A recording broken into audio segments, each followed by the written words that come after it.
So guys, welcome to another session of Mazi Nnamdi Kanu's trial case.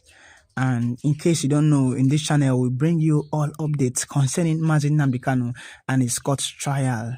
And you wouldn't believe what actually happened in the last sitting of Mazi Nnamdi Kanu in the Supreme Court. What actually happened in that court shocked many. And indeed, it shocked me because what happened, no one has ever seen this particular event before. What Justice J.Omotosho, the man you can see at the right top hand of your screen, did, everyone, including the journalists that were present in the courts, were surprised. And this left everyone in total questioning, asking and murmuring why this particular decision was made. Well, in this particular video, I'll be bringing you all evidence and I'll be showing you everything you need to know about what Justice Nnamdi did. And without wasting much of your time, we'll be heading straight to business and straight to what he actually did. Now, for clarity's sake, I'll be Nnamdi Kanu in DSS custody and probably move him to Kenya to do whatever they want to do. Because the British, we know their hands are not clean as regards Nnamdi Kanu. They've not come out to say anything as regards arrest. What's your take as regards? I think these things are very clearly, that the reason why the Fulanis under Buhari went for Mazi Nnamdi Kanu is to make sure that these guys now does not raise their voice in any form. But unfortunately for them, fate have a way, of saving their life. Mazi Nnamdi Kanu's life was saved. Samuel Ekpa's life was also saved, and they were not able to kill him in Kenya, So miraculously, Nnamdi Kanu was rendition back to Nigeria, and it was exposed to the world, and the people who exposed this information were people who were with Mazi Nnamdi Kanu in Kenya, because they needed to keep Mazi Nnamdi Kanu somewhere in Kenya for 8 days to watch how people are going to react, whether anybody know what happened and all that. But the news went everywhere, and that was why they brought him back to Nigeria 8 days after. And it did not stop there. Buhari and his cohort, the Fulani, felt otherwise, that the only thing they needed to do is to keep Mazi Nnamdi Kanu in DSS custody so that they could not to carry out whatever agenda they want to carry out. And since they could not succeed, so they kept Mazi Nnamdi Kanu for years, 5 years plus now, without trial. What a wickedness. What a hatred. For years, the world are watching, because one day, what will be used against Nigeria by the superpowers, by the world leaders, will surprise as many as all these things that are happening now. It's been documented. So you can see now that it is becoming a public something, how the trial is going. The same Fulani now instructed Bola Ahmed Tinubu what to do. Then they decided to move him because there is pressure. Already, the Kenyan government has budgeted over $20 billion for that compensation because they contravene the Commonwealth law, the international law. And Mazi Nnamdi Kanu is going to seek for compensation. William Ruto has made several statements, that why is it that all of a sudden the Kenyan women are marrying our wives now? Nigerian Igbo people are marrying Kenyan women now more. He made that statement. So what I'm saying at this point is that it becomes very clearly that they want to go from the back door and return Mazi Nnamdi Kanu, and that is one of the reasons why, because they have seen that Mazi Nnamdi Kanu have consistently, even the last court outing, you can see what transpired there. He won. So that kind of case being on the public space, creates some level of sensitivity on the side of Nnamdi to be able to give judgment, because people are watching. Not only you be judged now, there are other people too. So Nigerians are watching. But for them now to have decided, for the Fulani to have instructed Bola Ahmed Tinubu to move him for secret trial or whatever, there's allegations and there are reports everywhere that Mazi Nnamdi Kanu is already in Kenya, but is going to be returned in Kenya. The reason why he is not in court today, the reason why he is being sent to Kenya, and they are going to return him back in a few days, and they are trying to do a kind of negotiation, get the Commonwealth nations involved on the matter. But it has gone beyond that. The lawyers are not losing sleep. The IPOB command is expanding all over the world, like you can see. The strength of IPOB is growing on a daily basis. The Biafra government in exile is doing exploits. You can see the recent Washington embassy. You know, you can see a lot of things. Yes, we agree. The freest nation in the world is trying the first European agitator to be tried in court, Simon Ekpa. The first African to be tried in European court for agitation of sovereignty. Breaking of record. So, that is a very clear thing now. But the Igbo leaders, the likes of Ojujo Kalu, Benjamin, all these guys that are there now, we know the reason why they are there. They are not there on their own. They are just there cosmetically to look as if, you know, the Igbo system in the Nigeria has Igbo system in their blood or in their government. Igbo has been incorporated into the system. God, this guy does not represent the Igbo people. They represent the Fulani political conquest agenda, including the governors. And that is why I can tell you that Mazi Nnamdi Kanu has become law and order anytime, any day. And whatever Mazi Nnamdi Kanu says is final. Whether they're going to take him to Kenya, whether they're going to from Kenya take him to UK, that is their business. But I can tell you that in trying Mazi Nnamdi Kanu in the first place is criminality. There's no competent court of jurisdiction that can try Mazi Nnamdi Kanu. What we are seeing, the alliance of the Yorubas and the Northerners to handle this matter like this, after they went and brought J.Omotosho, who is a wicked ally. We know the controversial judgment they passed in Rivers State against the governor of Rivers State, now on suspension, Simi Fubara. The same thing they want to do on Mazi Nnamdi Kanu's case. But I can tell you, the people are watching. The Igbo people are watching. Either they want to use it as a negotiation, whatever, you want to keep Nnamdi Kanu there and go to whatever you are having with the North. That is your business. But we know, actually, that to an extent, some prominent international community organizations have told Nigeria their stand.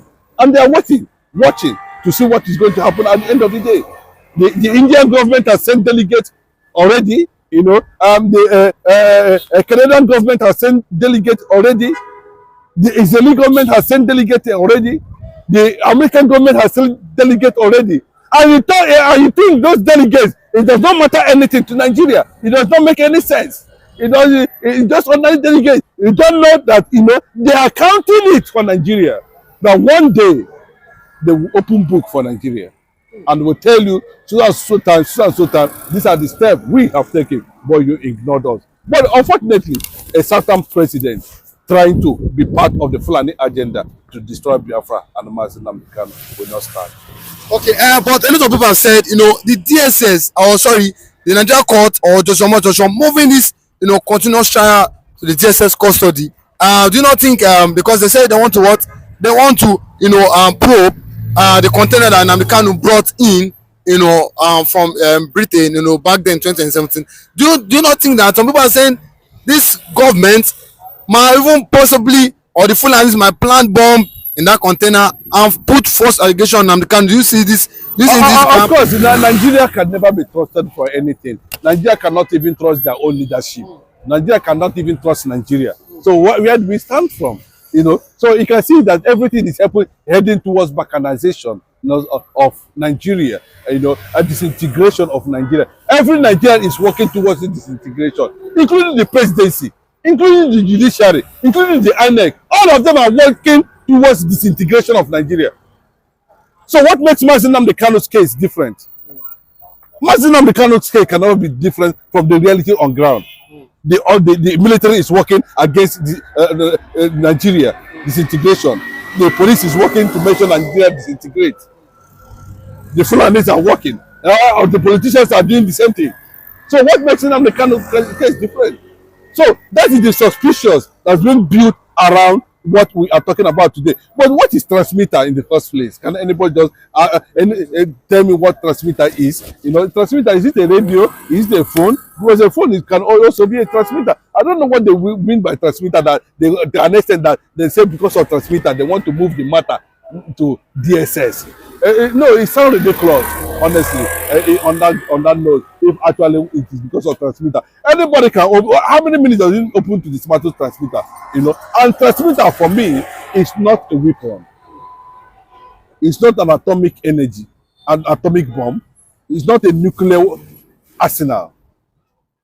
Transmitter is a device like phone that can be used by anybody. So why are they now saying otherwise over the issue of transmitter? My brother, I don't think it is the transmitter that is the issue. It is the Fulani agenda that has refused to work. They are trying to see how it is going to work. But unfortunately, you know, that guy you are seeing there was once a scrap, but now he has become a machine. Nobody. Okay, but what's your take as regards the Southeast? Because a lot of people have alluded to the fact that the Southeast politicians are the one encouraging the Fulanis and the Tinubu government not to release Nnamdi Kanu. Yes. Why some are saying it's the Fulani that not the Southeast government? I see. What, they have already planted the Southeast governors there. So the Southeast governors are already playing with the gallery. So they cannot say no. You know, if they say no, there will not be money for them. There will not be political position for them. They will not go to the Senate like Ojus Okalo. They will not become deputy speaker and be jumping up, which is a disgrace. They cannot be supervising their oil in their father's land. They turn to security where other people are taking it. That is what we are talking about. So they will not be talking about every month everybody should go to Abuja and hold his plate and wait until they give you a cup of rice and you come back. The Igbo man is going there. The Yoruba man is going there. The Middle Belt man is going there. So, because they heard it, that was what Gowon wanted. Now everybody is turning to Abuja. If you don't go to Abuja, how will you survive? That is the strategy I'm talking about. That is called political conquest. And that is why you can see among all the killings up and down, the Eastern governors are not saying anything. All they are saying that Mazi Nnamdi Kanu must surrender to death, conquest. But 200 million resistance is coming. Yes. Watch. The world will celebrate Biafra soon. Not celebrate, you know, I want to celebrate the president of Namibia for that signal about Biafra. And I can tell you, it is going to come. And the center will not hold. The question I want to ask, is there anything Nigeria can offer Biafrans that Biafrans cannot offer themselves? Mention one thing that Nigeria will offer Biafrans and Biafrans cannot be able to offer themselves. So the whole thing is centered on the Biafran land. Nigeria is working today because of Biafra. Nigeria is working today because of crude oil. Nigeria is in unity, the so-called unity, because of crude oil. But unfortunately, they have infiltrated the eastern region, created South, created Ogoni, created the Ndoki, created this one, and they are destroying our land. That is absolutely unacceptable. There's nothing Nigeria can offer Biafrans that Biafrans cannot achieve. I've not seen one. Ordinary electricity, they don't have it. Education, zero. The military has been balkanized. The police are running away. No, the youths are not joining the military intelligence again. So what is the essence of becoming part of this entity that killed 200 people in Benue? And the presidency is still sitting, throwing our border up and down without even visiting the venue of that massacre. The Igbo people cannot be part of this kind of arrangement. And I can tell you. And that is why 85 million people are backing Mazi Nnamdi Kanu today. Thank you. So guys, welcome to another session of Mazi Nnamdi Kanu's trial case. And in case you don't know, in this channel, we bring you all updates concerning Mazi Nnamdi Kanu and his court trial. And you wouldn't believe what actually... Yeah, good morning, Mr. Christian. Time on NEPA get people that are lobbying for biafra, and it is a plus. The way Samantha is going international, and it seems he's making this agitation a serious international issue by employing international lobbyists to make sure that biafra is recognized at the world stage. Let's get a reaction. Now, thank you for that wonderful question, the anchor of this great platform. First and foremost, I want to say Samoneka has come out to say, or has outlined countless times, that he said that the Nigerian government cannot win Biafra with a barrel of gun for the second time. Now when he said that, see, Nigerian government cannot win Biafra with a barrel of gun, it means that nobody needs to die for them to exit Nigeria. Now, Ojogun fought Biafra in a different dimension. Now, Mazi Kanu did it via his own dimension. So ECPA is taking it globally. And now, we've seen world body recognize Biafra. We've seen the UN and then some other global body have come out to endorse the Biafra struggle. So kudos to him, it is a plus. Some persons have come out to say that Samoneka should be discredited, the likes of Rendition and that of the southeastern governors. But my question is that you said Samoneka should not be taken serious. Then who should be taken serious? The government who is not willing to protect our people? Is it the people who have refused to speak up when the Igbo man has been marginalized in the country? Is it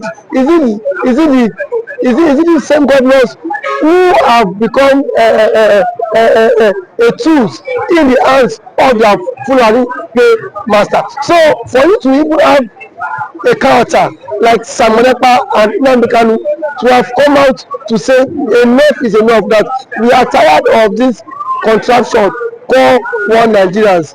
It shows that these people have this mindset that, see, they can no longer be the slave. So for him to have even gone as far as to hire lobbyists that will speak on behalf of Biafra in the world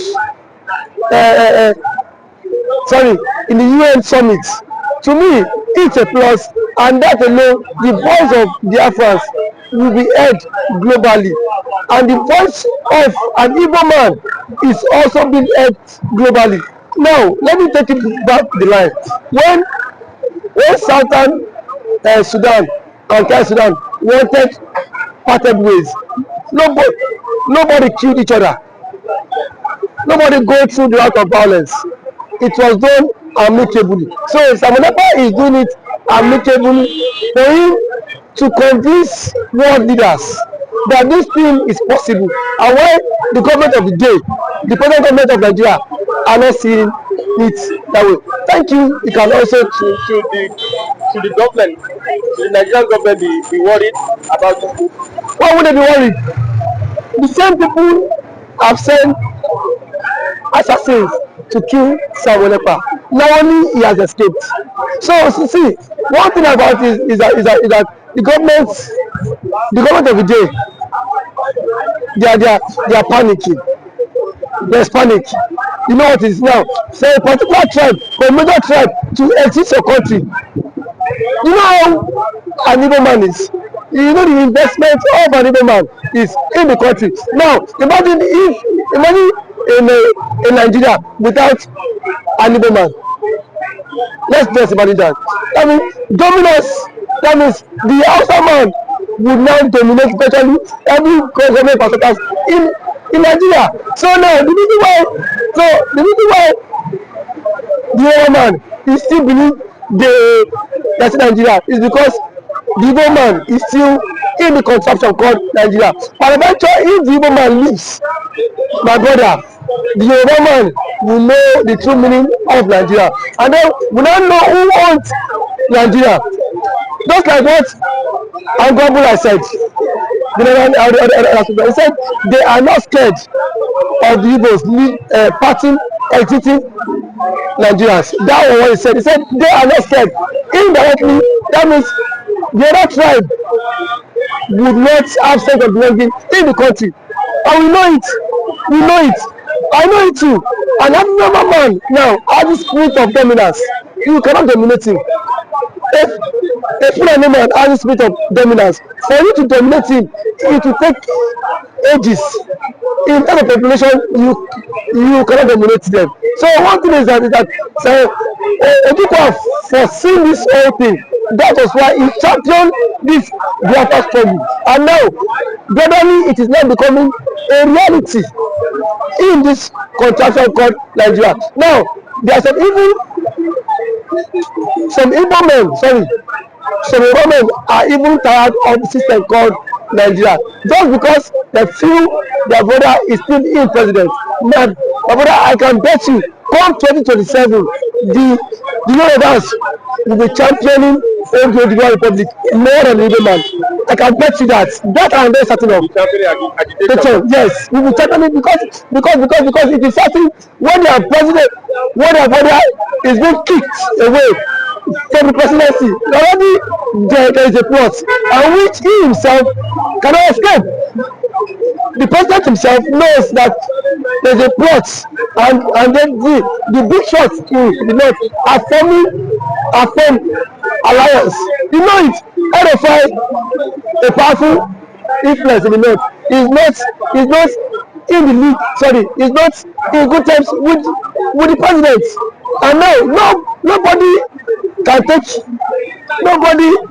take that factor. What RFI did,